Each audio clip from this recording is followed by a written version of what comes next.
Crisscross, alternate, Burley method of casting. Cow is held by the halter and tied it on a fixed subject such as tree or pole.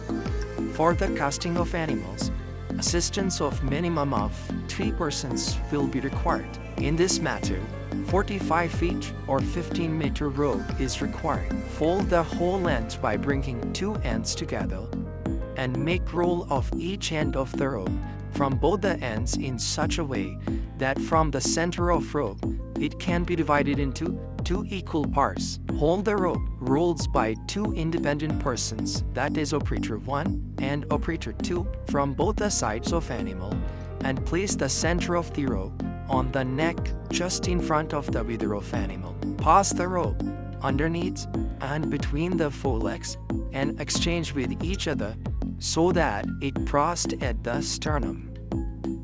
After that, both the rolls carried out up on the dorsal side of the animal's body, and the 2 are crossed again over the back of animal.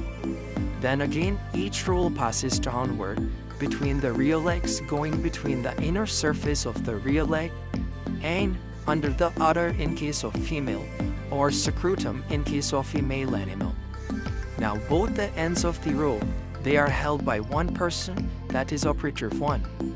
Operator 2 holds the head of the animal and tilts head on left side so that when animal falls on the ground, its head and neck won't hurt.